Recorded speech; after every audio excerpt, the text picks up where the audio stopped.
Ebbibiro ly'amasanyalaze lino eriyitibwa Nyagak III hydropower lyatandika okuzimbibwa mu mwaka gwa 2019 mu tawuni kansa y'e Paida mu disitulikiti ey'e Zombo.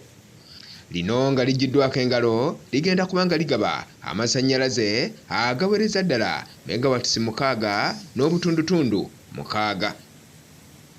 Ebbibiro lino nga ligiddwako engalo lyakuwemmenta obukadde bwa doola za Amerika 19 n'ensimbi ezigwamu. Minisita Nankabirwa guno gwe gubadde omulundi ogwokusatu ng'alambula ebbibiro lino okulaba we lituuse era ng'agamba nti omwaka ogwa 2023 we gunaggweerako lijja kuba ligiddwako engalo.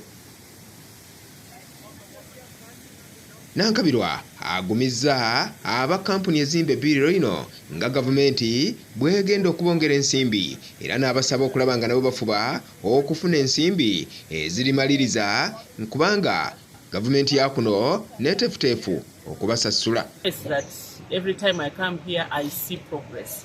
When I was in Kampala I was told at one time that Nyagak III was abandoned and that there was nothing, so I had to rush here on 23rd of December when people were preparing to go for Christmas. So this is my third time and I must say that I'm impressed that despite the fact that we as government are not fulfilling our part of the grant that we are supposed to give, the developer has continued to find ways of borrowing money and making sure that work does not stall. Mu kiseera kino obuwumbi bw'ensimbi za Uganda 28 bwe bwetaagisa okubanga ebbibiro lino liggibwako engalo. Which is about 28 billion shillings that pledge is given. So I will interact with finance more. And yesterday I was able to brief the president about the project and I told him I was coming to see.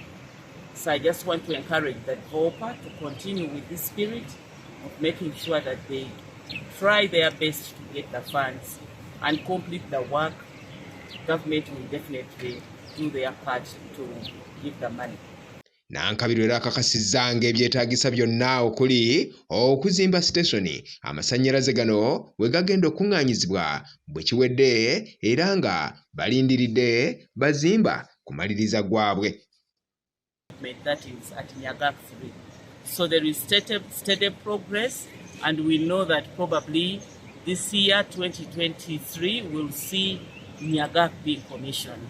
We are trying our best to make sure that we stabilize the power in West Nile. Gavumenti okuzimba ebbibiro lino yagenderera okulaba ng'abantu okuva mu kitundu ekya West Nile bafuna amasanyalaze era nga babagumizza nti essaawa yonna ekizibu ky'amasanyalaze ekibadde mu kitundu kino kyakuggwaawo so nga waliwo n'enteekateeka ey'okulaba ng'abantu b'omu West Nile bafuna amasanyalaze ku ssente entono.